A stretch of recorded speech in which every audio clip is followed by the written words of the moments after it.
Deus, eu cumprimento os irmãos com a paz do Senhor Jesus, amém? Amém. Glória a Deus, Deus seja louvado, o privilégio que nós temos de estar mais um dia na casa do Senhor, né?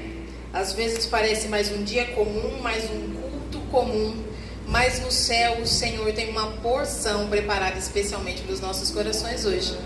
Então eu convido você a estar com os ouvidos atentos e com o coração aberto para aquilo que o Senhor quer falar conosco nesta noite, amém? Gostaria que você abrisse no livro de Josué, o último capítulo do livro, capítulo 24.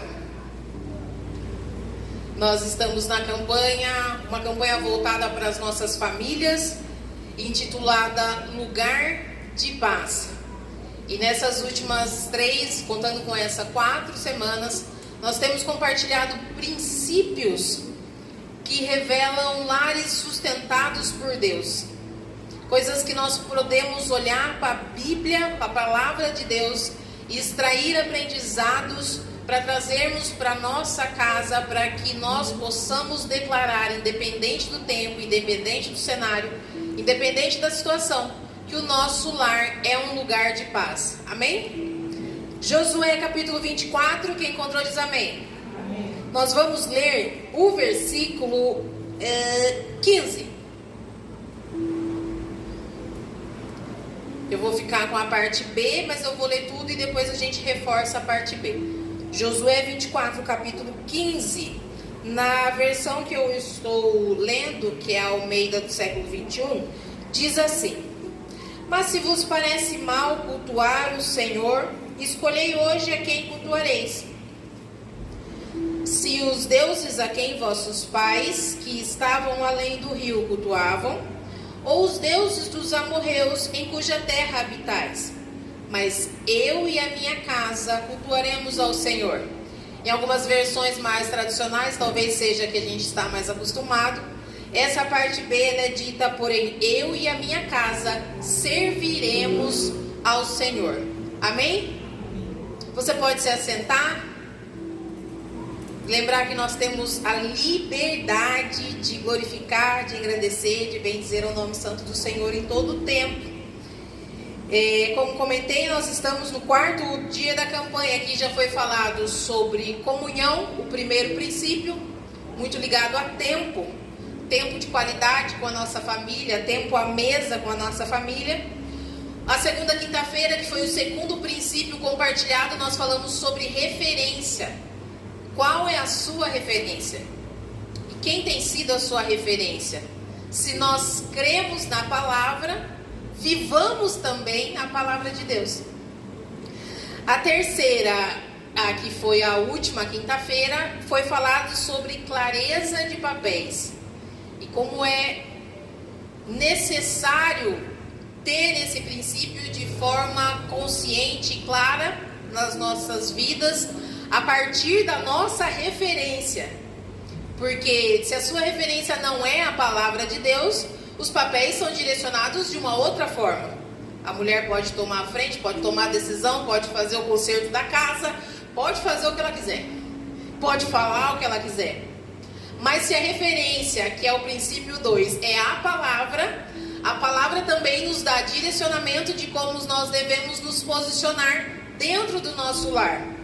E quando o casal se posiciona, os filhos, consciente ou inconscientemente, são direcionados para esse mesmo lugar, talvez não pela fala, mas principalmente pelo exemplo. Se eu vejo a minha mãe fazendo absolutamente tudo, eu me torno uma esposa que tomo a frente de absolutamente tudo. Se eu vejo o meu pai negligenciando o cuidado com a minha mãe, ou às vezes exaltando o cuidado com a minha mãe, eu posso ser influenciado de tal forma. Então, o terceiro e penúltimo tópico, pilar que foi compartilhado nessa campanha foi clareza de papéis. E hoje, a palavra que vai direcionar aqui os nossos corações, nós vamos aprender com praticamente o livro de Josué, é intencionalidade. Minha palavra já vem. Intencionalidade. Eu quando tenho parado para estudar, eu tenho partido do maior para o menor, né? Então, é gostoso quando a gente consegue entender um contexto que o versículo está inserido, para depois entender aquilo que o Senhor quer nos direcionar. E esse livro, ele trata da redenção de Israel fora do Egito. Ele registra, o livro de Josué, ele vai registrar o cumprimento das profecias de Deus. Aquilo que foi falado a Abraão, a Isaac, a Jacó, a Moisés, com relação ao recebimento da terra que lhes foi prometida. E eu fiquei estudando algumas referências, elas mencionam que Josué pode ter dividido em partes iguais o livro, tratando dos 12 primeiros capítulos sobre a conquista da terra, o esforço e tudo que envolveu a conquista da terra, e os 12 últimos capítulos sobre a divisão da terra entre as tribos. O versículo que nós lemos em especial, ele está no último capítulo. Só que antes de eu falar desse último capítulo, o penúltimo capítulo nos dá algumas informações muito importantes. Quando a gente chega nessa parte do livro, nesse contexto, o líder Josué, que é a nossa referência para esse pilar, ele já está com uma idade avançada, e ele, já velho e de idade avançada, ele convoca o povo e começa a dar os últimos conselhos ao povo de Israel. No capítulo 23, tem algumas referências que elas mencionam que o discurso foi mais direcionado aos líderes, à liderança, e é uma convocação à obediência e ao temor ao Senhor. Se você ler o capítulo 23, o versículo 11 do capítulo 23, está assim: portanto, tende todo o cuidado de amar ao Senhor vosso Deus. Em algumas outras versões está: portanto, guardai muito vossa alma para amardes o Senhor vosso Deus. E eu fiquei meditando nisso, e o Senhor, como a campanha é voltada para a família, e a última quinta-feira o Senhor trouxe para nós a importância de clareza de papéis, o Senhor falava da importância dessa hierarquia dentro do lar. O Senhor como referência, o homem como cabeça e a mulher como auxiliar. E o Espírito Santo me direcionava a palavra que foi falada para os líderes do capítulo 23, aos homens e sacerdotes dos nossos lares. Portanto, guardai muito vossa alma para amardes o Senhor vosso Deus. Esse é um direcionamento em especial aos homens que são chamados ao sacerdócio e à liderança das nossas casas. Guardai muito vossa alma para amardes o Senhor vosso Deus. Falo que quando a gente tem o privilégio de servir ao Senhor e fazer alguma coisa para compartilhar algo do Senhor, reverbera as coisas em casa. Então a gente passa a semana inteira, eu vou meditando, falando: nossa, isso aqui. Aí meu marido: não, isso daí eu acho que não, biblicamente, daí nós vai para a Bíblia. Aí nós volta. Eu falo: não, mas isso daqui, é certo afirmar isso daqui?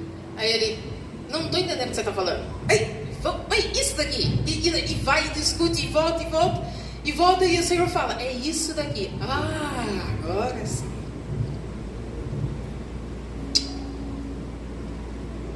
Essa semana, uma das coisas que eu compartilhei com meu marido é que eu estava com vários personagens na cabeça. Falei: puxa vida, a gente começou falando de Noé, do tempo que ele talvez tenha tido a mesa, do tempo que ele teve com Deus, para Deus dar as instruções que ele precisava. Pensa que não foi de uma hora para outra.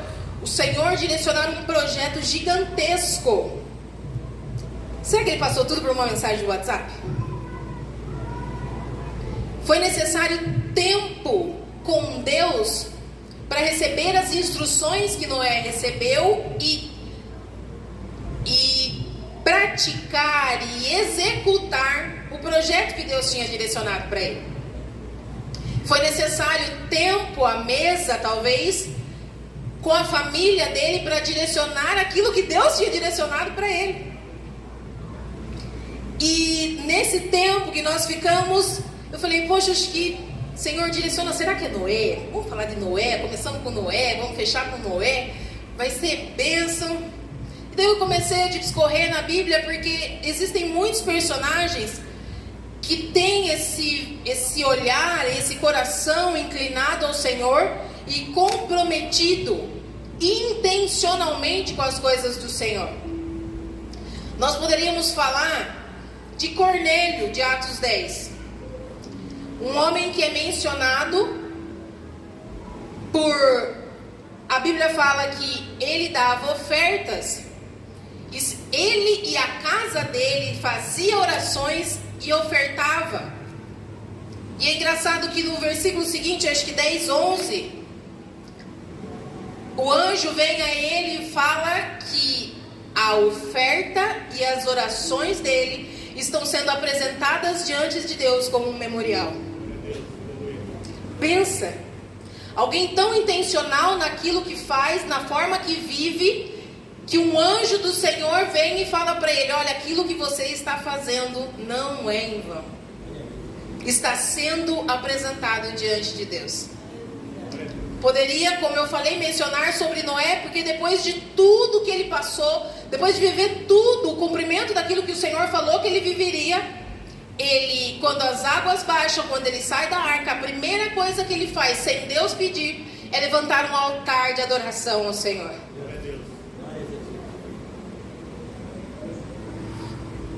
Poderíamos falar de Priscila e Áquila e Priscila, como foi falado aqui no segundo dia.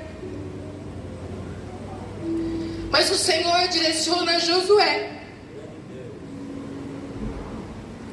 Alguém que começa a ter o nome mencionado na história como auxiliar de um dos maiores líderes que a Bíblia relata.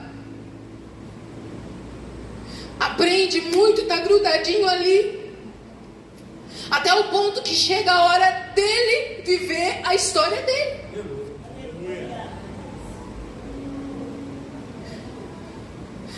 Pensa, é gostoso ser auxiliar, não é? Porque qualquer coisa que você fizer, a responsabilidade não é sua.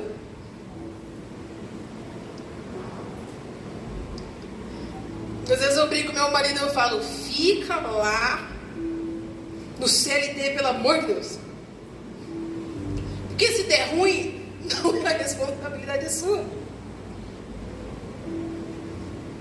Só que chega uma hora que a gente precisa dar esse passo, precisa se posicionar, porque a gente precisa viver a nossa história e não somente ficar à sombra dos outros. Aí chega a vez dele. Ei, José, levanta aí. Sabe o líder? Morreu. Tinha um colaborador onde eu trabalhava que ele falava assim: e coisa, ferrou. Aí coisa, ajuda. Ele falava quando as coisas estavam do jeito, quando saía do controle dele, ele: ajuda. Imagina o desespero de Josué, porque já não tem mais em quem apoiar. Era a vez dele de viver a história dele. Um frio na barriga, talvez. Qual o direcionamento que o Senhor dá para ele? Ser forte e corajoso. Não se aparta da lei. E a história discorre. E nós vemos altos e baixos, e o Senhor junto com eles, e o Senhor direcionando, instruindo, e o Senhor capacitando, e o Senhor dando a vitória, e o Senhor falando, e o Senhor fazendo. E quando a gente chega nesse final aqui, já não é mais aquele menino que começou com medo. É um homem de família, já idoso, de idade avançada, dando as suas últimas instruções para o povo que ele direcionou até o cumprimento da promessa do Senhor. E olha que coisa linda desse processo todo. Tem uma parte aqui no capítulo 24. Josué reúne todo o povo, porque aqui vem todas as tribos, todo mundo, desde os anciões, os chefes, todo mundo. E nesse capítulo 24, ele faz as pessoas lembrarem do que o Senhor fez. Eu estou acabando a minha história. Era isso que ele estava falando. Mas eu preciso que vocês lembrem quem foi Deus dentro de todo esse processo que nós vivemos. E tem algumas coisas aqui que eu preciso compartilhar com você. O capítulo 24, do 2 ao 13, ele praticamente resume toda a história de Israel. Aqui ele fala, no versículo 2, os antepassados que habitavam além do rio cultuavam outros deuses. Foi assim que começou a história. No versículo 3 ele fala, Deus porém tirou desse meio aí Abraão e conduziu para Canaã, multiplicou sua descendência, deu a ele Isaque, e a este deu Jacó e Esaú. E você vai discorrendo o versículo, ele vai falar que Esaú recebeu como propriedade o monte de Seir, Jacó e seus filhos desceram para o Egito. Nesse cenário do Egito, Deus envia Moisés e Arão, fere o Egito, tira o povo de lá, traz esse povo para a terra dos amorreus que habitavam além do Jordão. E no versículo 11 ele fala que o povo atravessa o Jordão, chega até Jericó, batalha, mas Deus entrega os inimigos em vossas mãos. Ele reuniu todo o povo e lembrou absolutamente toda a trajetória. Ele podia ter começado e falou, olha, quando Moisés morreu aconteceu isso. Ele fala, não. Os nossos antepassados cultuavam outros deuses. E foi de lá que o Senhor escolheu o nosso pai Abraão e começou essa jornada. E eu fiquei pensando, você já parou, principalmente agora que nós estamos em dezembro, você já parou para pensar quantas coisas aconteceram com você esse ano? Gente linda. Não é, você? Quantas coisas aconteceram com você esse ano? Eu fiz essa breve reflexão, eu falei, meu Deus do céu.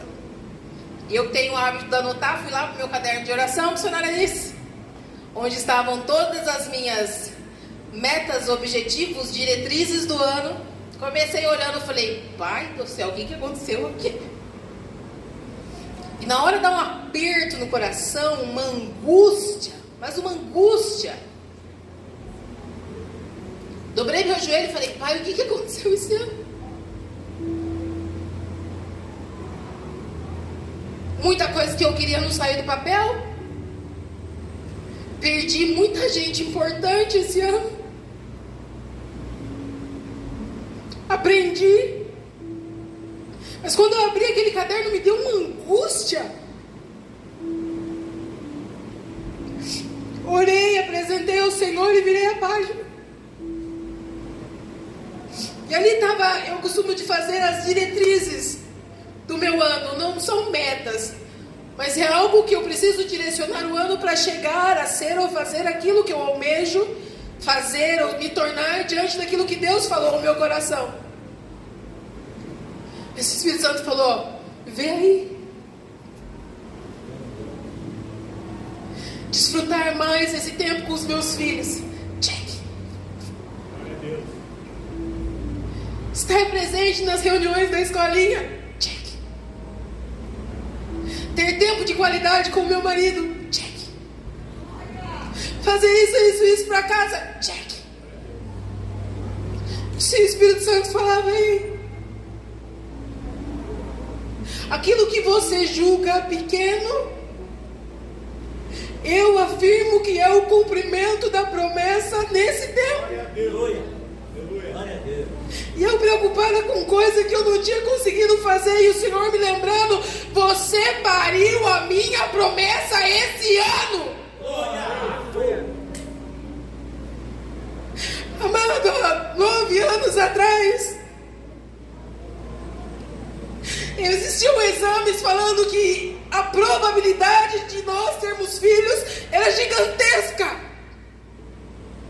E foi nesse cenário que o Senhor falou, são dois meninos. Aleluia.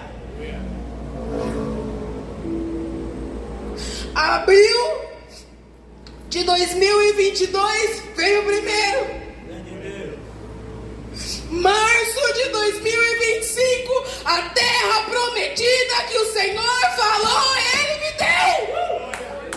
Você pode aplaudir o nome santo do Senhor?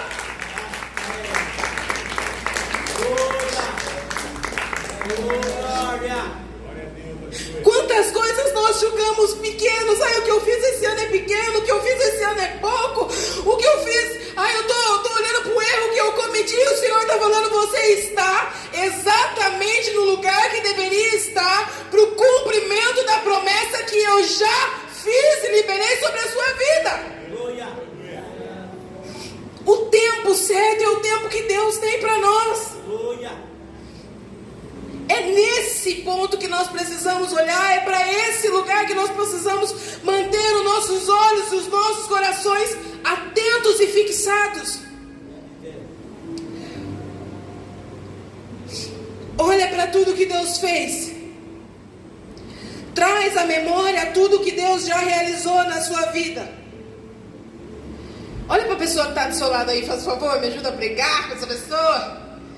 Fala assim para ela, você está exatamente no lugar da efetivação, do cumprimento da promessa de Deus. Você pode aplaudir o nome santo do Senhor?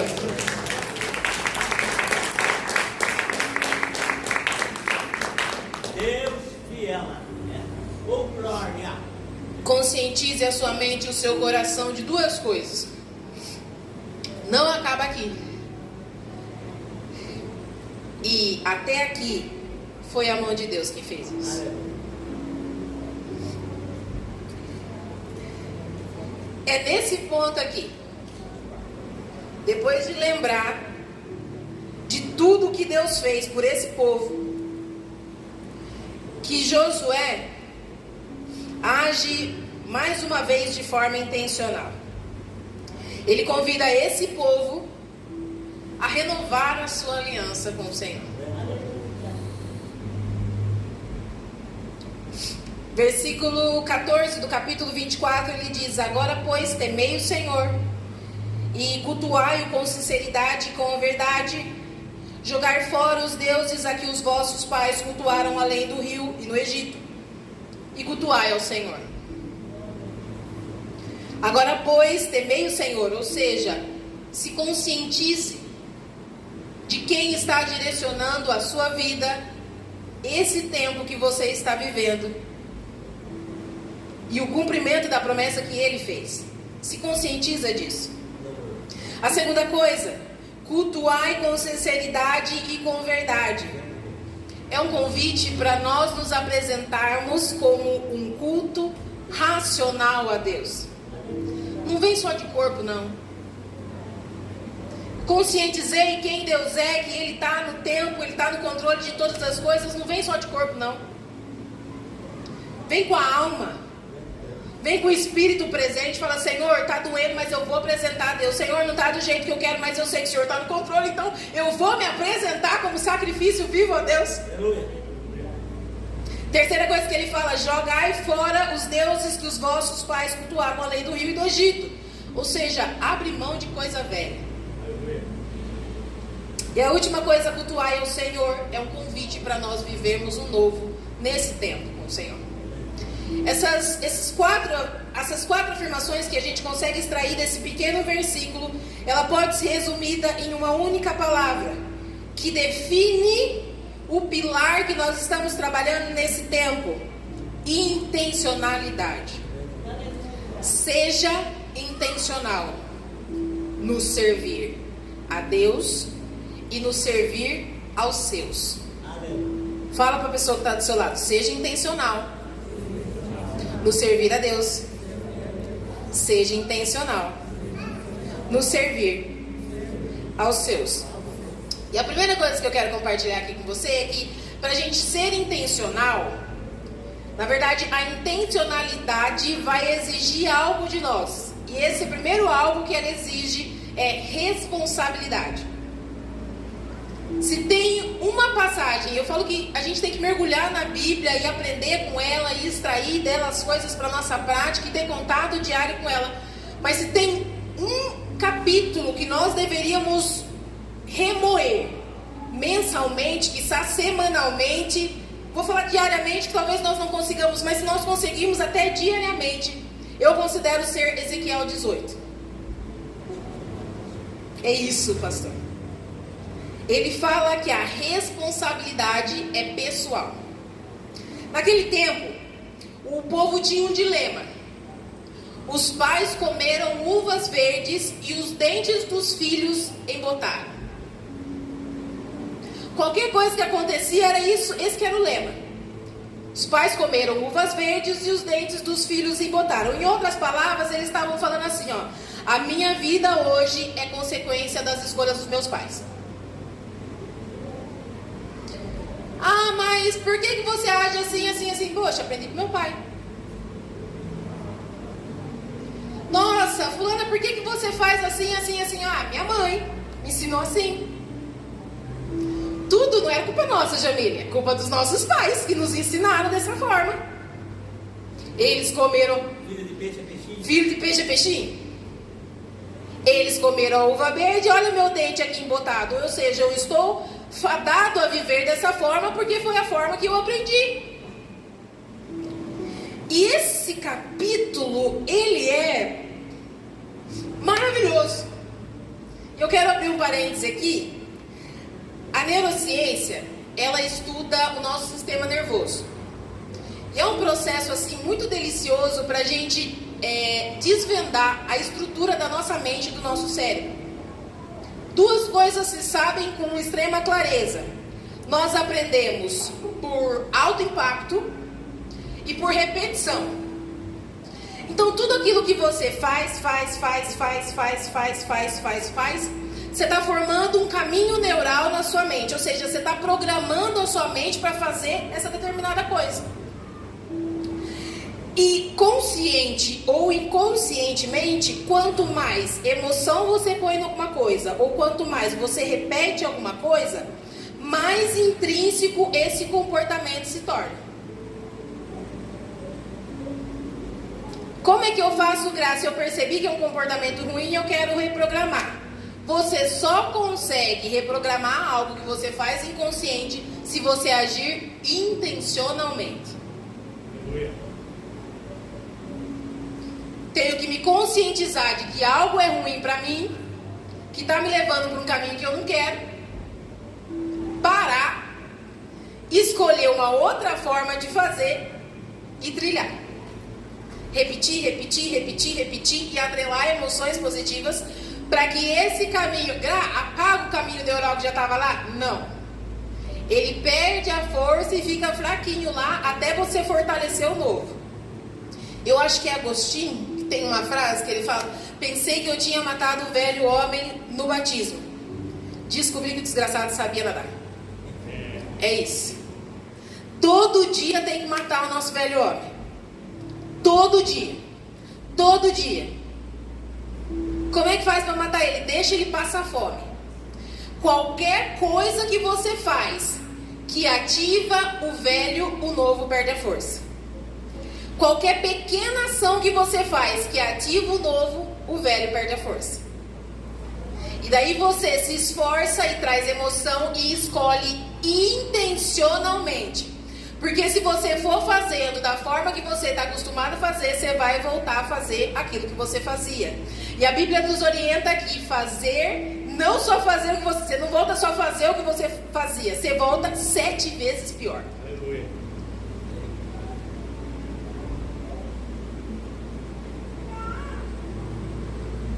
Fechando um parênteses, voltando para Ezequiel 18, ele começa chamando a atenção para esse discurso, ou seja, a responsabilidade é pessoal. Aquilo que vocês falavam, que vocês estão fadados a viver dessa forma, eu falo para vocês que não é bem assim.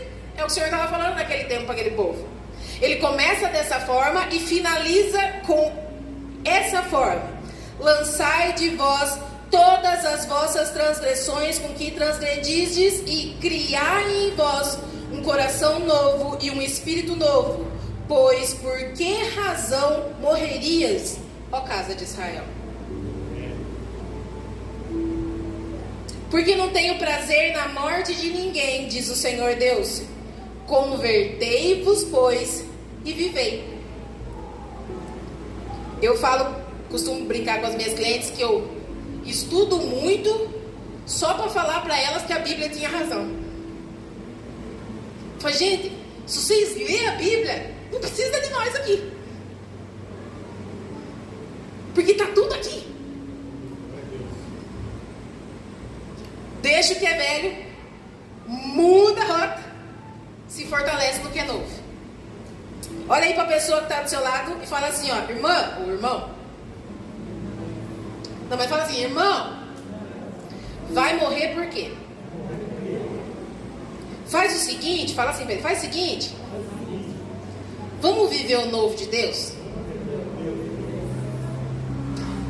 Lança fora.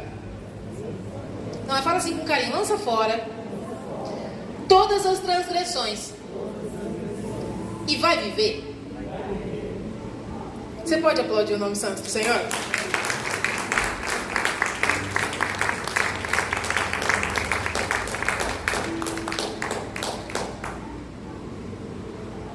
Você quer ter um lar que seja chamado lugar de paz? A intencionalidade precisa estar presente. Gra, como é que eu sou intencional? Então, o primeiro ponto, responsabilidade pessoal.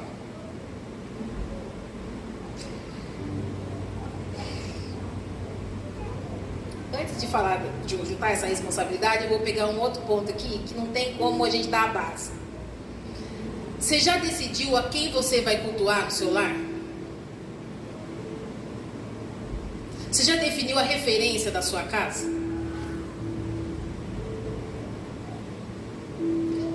Qual vai ser a referência a partir daqui?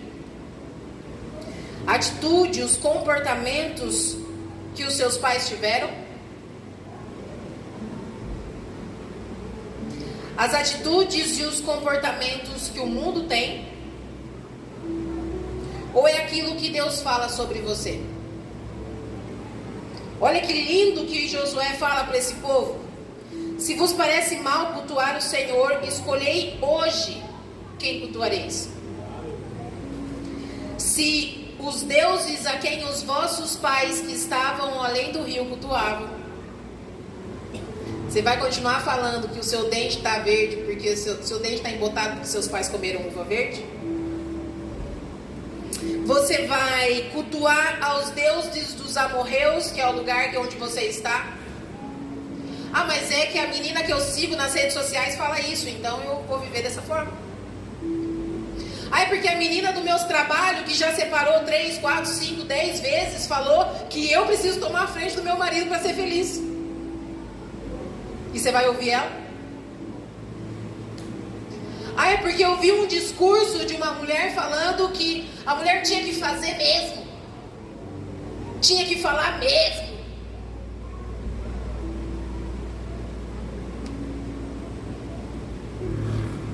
Ou vai seguir aquilo que Deus falou? Eu entrei num dilema com meu marido, que eu falava assim pra ele. Falei, olha que engraçado. Falei, é certo afirmar que quando Deus quer revelar alguma coisa, porque todas as referências que eu peguei, uma coisa em comum, pastor, era que eram homens. Deus estava falando com os homens. Falei, é certo afirmar que quando Deus quer falar alguma coisa, Ele fala com o homem? Meu marido falou, não. Porque Deus também falou com mulheres na Bíblia. Eu falei, é verdade. Aí começou o dilema, né? Tá. Mas por que essa questão de a maioria dos líderes que tem essa referência de intencionalidade serem homens? E aquilo começou a me encasquetar, e o Espírito Santo começou a me incomodar. E ele deu um exemplo tão simples que me trouxe depois para a Bíblia. Nessa questão de trabalho. Quando dá ruim alguma coisa, a pessoa quer falar com o auxiliar ou com o gerente?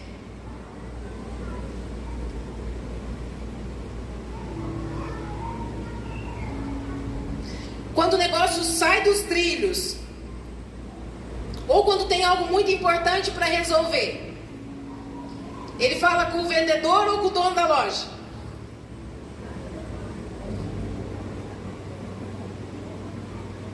Aí a Bíblia fala que nós mulheres somos o que dos nossos maridos?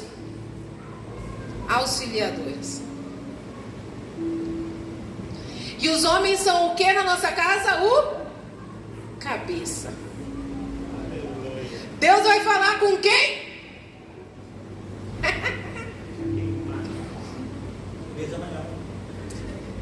Tem coisa, principalmente quando o negócio fica estreito, que Deus quer poupar o auxiliar, mas Ele não vai tirar o peso do cabeça. Aleluia. Eu vou repetir. Principalmente quando o negócio estreita, o Senhor vai poupar o auxiliar. Gente, é uma delícia ser auxiliadora. Não queiram passar na frente, pelo amor de Deus. Mas Ele não vai tirar o peso do cabeça. E é nesse ponto que nós estamos nos perdendo. É por isso a importância da clareza dos papéis. Eu auxilio, converso, questiono, posso até debater algumas ideias, mas eu preciso entender quem é o cabeça.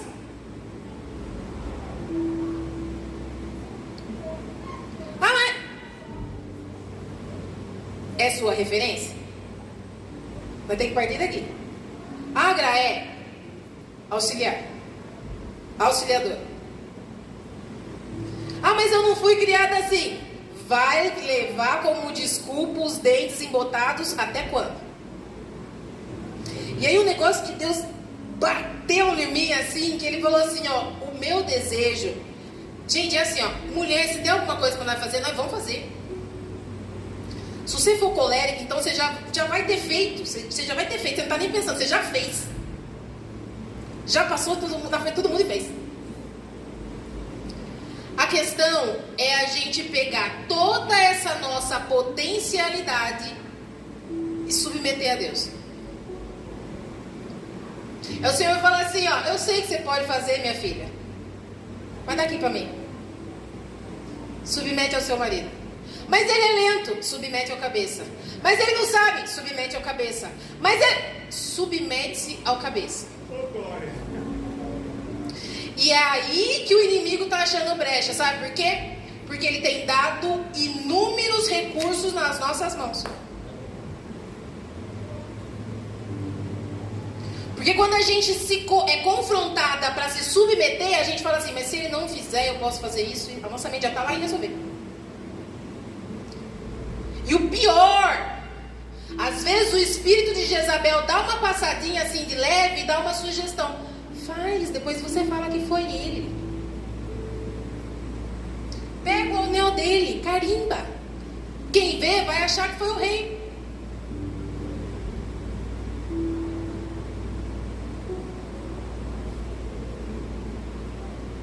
Para nós mulheres, submetamos. A quem primeiro? A Deus. Ah, mas gente, quanto mais a gente fala mal do nosso marido, mais a gente fala que a gente não soube escolher. Eu não sei se você é orgulhosa tanto quanto eu, então assim, nesse ponto eu não vou falar que eu errei. Eu fiz uma boa escolha. Então, meu marido é uma bênção, se ele não fosse profetiza em nome do Senhor Jesus. Por quê? Porque foi você que escolheu. Olha que maravilha. E o outro lado é inverso. O lado inverso também tem a mesma medida, na verdade, como a costa de vocês é mais larga, veio primeiro, as orientações foram dadas para vocês primeiro, o peso não é maior, é proporcional àquilo que Deus colocou nas vossas mãos. O que eu preciso? Estar conectado com a fonte. E aí é onde Satanás tem trabalhado nesse tempo. Homens, peguem os vossos celulares quando chegarem em casa e vejam a quantidade de tempo que vocês passam nas redes sociais.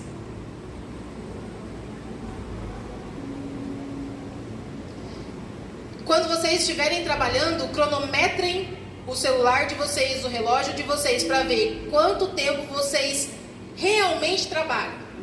Tipo assim, estou resolvendo alguma coisa? Liga aqui. Parou de resolver? Pausa. vai fazer outra coisa. Aí vai fazer outra coisa. A hora que você voltar a trabalhar, você começa de novo. Aí você vai ver quanto tempo você realmente está efetivo naquilo que você está fazendo e quanto tempo você se distrai. A maior armadilha que o inimigo tem usado nesse tempo é a distração. Distração gera canseira e o cansaço nos tira o foco do que realmente importa. Bem, faz tal coisa, preciso fazer outra coisa. Vou fazer, mas é que eu estou cansado. Bem, faz tal coisa, eu vou fazer, mas é que eu estou cansado. Não é porque o dia foi corrido hoje, eu estou cansado. Mas é que precisa fazer. Eu sei, filho. Eu sei, amor. Eu sei, mas é que eu estou cansado. O cansaço tem tirado o nosso foco do que realmente importa. Mulheres, nós mulheres, submetamos-nos a Deus. Homens, conecte-se com Ele e façam aquilo que Ele mandou fazer. Tudo que vem fora daquilo que Deus mandou é distração. Quando um homem cai, uma família toda desmorona. Tem algumas pesquisas que têm se levantado no meio evangélico que muito se dá não por pesquisa social mesmo, mas por observação, principalmente de líderes religiosos. Que eles falaram que quando um homem se converte a Deus, a probabilidade dele ganhar a família toda fica entre 93% e 97%. Quando uma criança se converte a Deus, a probabilidade dela conseguir influenciar a família toda é cerca de 7 a 9%. Quando uma mulher consegue converter a Deus, se render a Deus, a probabilidade dela influenciar a família toda é de 22%. Vocês homens entendem por que essa batalha interna? Vocês conseguem entender por que essa guerra para você não assumir o seu papel? Você consegue entender como é difícil você se posicionar naquilo que Deus já falou para você fazer? Pensa você se posicionando como pai, como pastor dentro da sua casa, como sacerdote, apresentando a sua família a Deus e sendo referência de Deus para a sua família. E aqui tem uma pergunta que a gente precisa fazer. Homens, quando a sua mulher olha para você, ela vê Deus em você?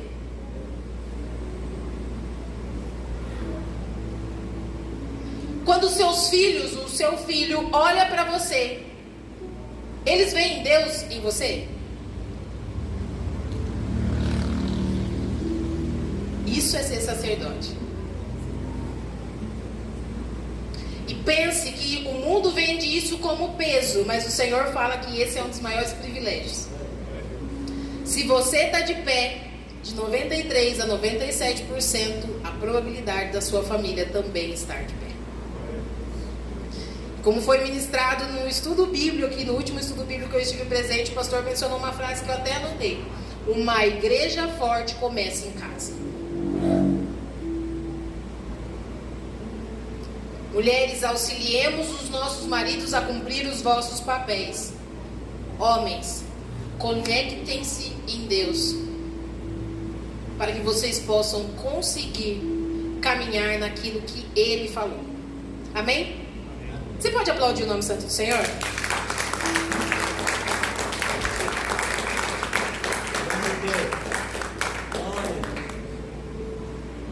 É o meu posicionamento.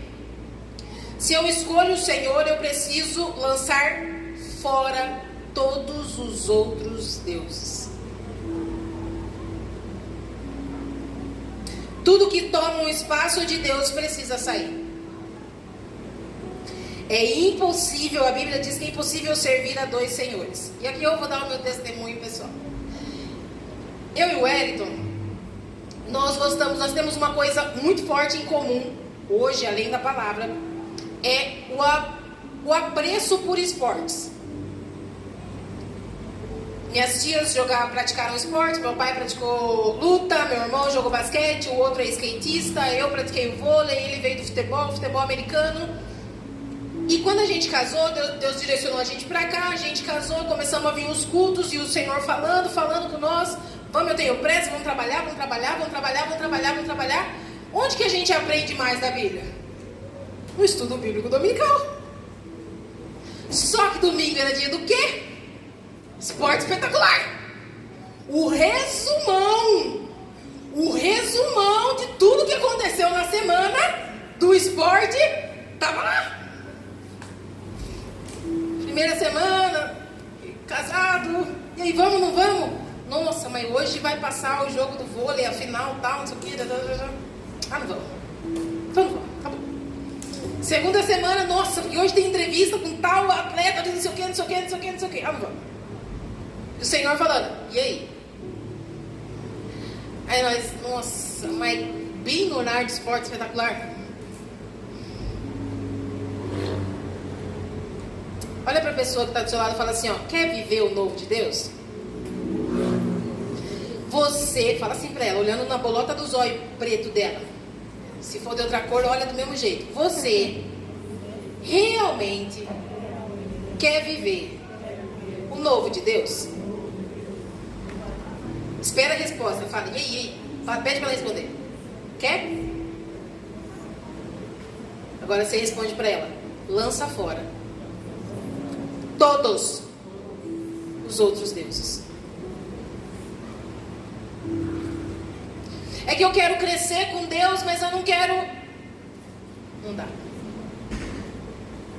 Não, mas é que é só. Não dá. Não, mas é que. Não dá. Eu continuo gostando de esporte.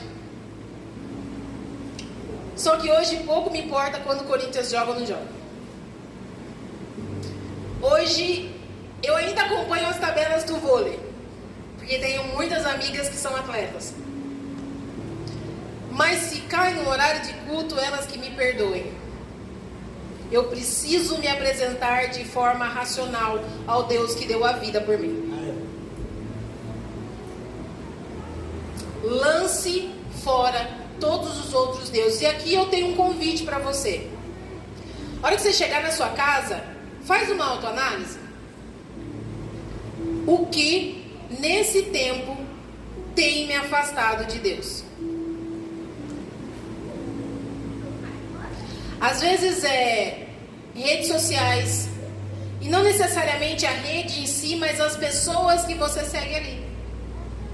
Às vezes é um contato com um amigo que você ama muito, mas a referência dele não é a mesma que a sua. Às vezes é o amor pelo que você tem por uma música secular. O Espírito Santo de Deus, se você abrir o seu coração para isso, o Espírito Santo de Deus vai direcionar você. E Ele vai te convidar a lançar fora. Você quer viver o novo de Deus? Lança fora aquilo que toma o espaço de Deus. Ah, Gra, mas é que eu fico nisso daqui meia hora. Você leu a Bíblia antes de fazer isso? Não. Então lança fora. Você quer realmente viver o novo de Deus? Lança fora. É pecado colocar o esporte, o tempo com a família. Vamos pegar o exemplo de Noé. A Bíblia fala que na época de Noé, nos tempos de Noé, as pessoas casavam e davam-se em casamento, né? Comiam, bebiam, tinham esse tempo, esse prazer. É errado ter isso, Gra? Não. O problema é a gente ter isso quando Deus já falou que tem outra coisa para você fazer.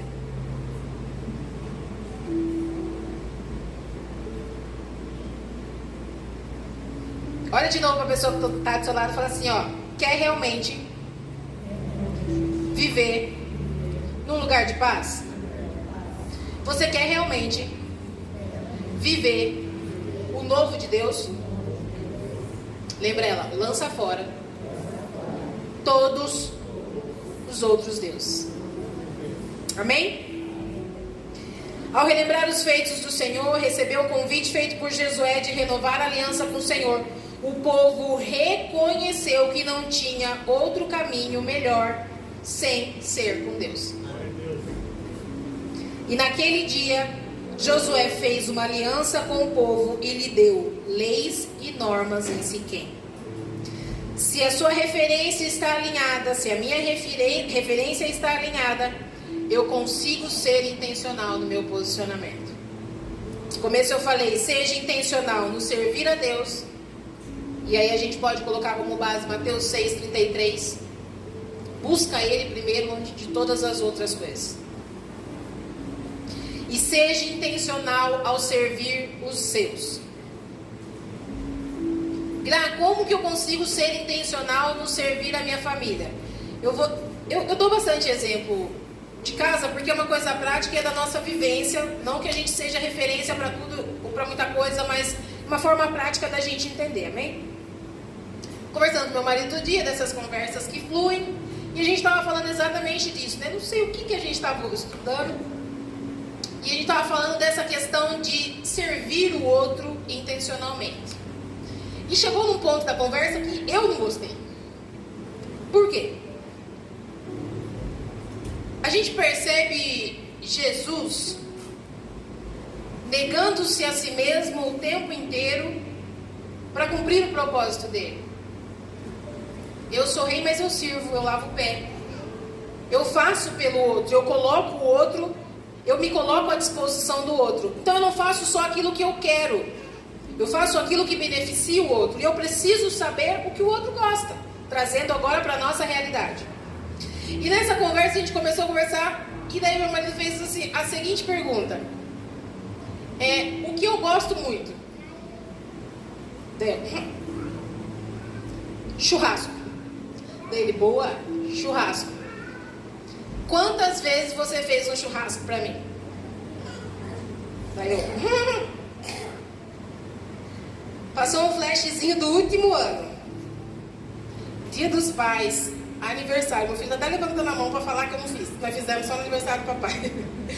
Dia dos Pais, aniversário de casamento, aniversário dele. O que eu fiz em todas as datas aleatórias e as datas comemorativas? Um café da manhã. Quem gosta de café da manhã?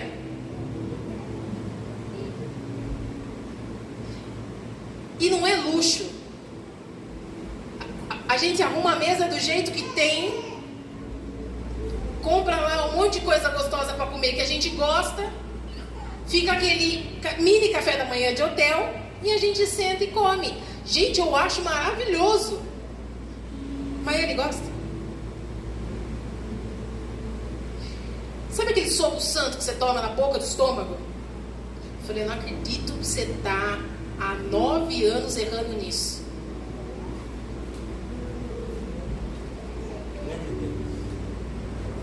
Aos casados, do que seu cônjuge mais gosta? Eu nem vou perguntar para quem tem filho, porque a gente sabe do que o filho gosta. E a gente dá pro filho o que ele gosta. Mas e pro marido? E pra mulher? Do que seu marido mais gosta? Do que a sua esposa mais gosta? Aí você faz uma outra pergunta para si mesmo. Quando foi a última vez que eu fiz isso? Intencionalidade no servir é isso. Não fazer só aquilo que a gente quer. Negar-se a si mesmo a ponto de desfrutar do momento que o outro gosta. Resolvi, foi rapidinho, porque estava na semana do aniversário dele. Foi trabalhar, peguei o novo, falei, vamos comprar as coisas para fazer um churrasco. Vamos fazer churrasco. Botei as carnes lá. Peguei as que tinha no congelador, descongelei. O que faltou, nós fomos comprar, missionária Cissa. O homem chegou, papai, a mamãe está fazendo churrasco. Glória a Deus. É que a gente está tão acostumado com o dia a dia, com a rotina, com a batida, e a gente não se perde nas grandes coisas. O nosso casamento se destrói nas pequenas. O afastamento emocional acontece na rotina. O distanciamento entre marido e mulher acontece na rotina. Se é na rotina que tudo acontece, começa a ser intencional na rotina. Abraça ela sem segundas intenções. Beija ela sem segundas intenções. Traz flor para ela. Ah, ela gosta de flor? Então é flor. Ela gosta de presente? É presente. Ela gosta de chocolate? É chocolate. Ele gosta de churrasco? Faz o churrasco com esse homem.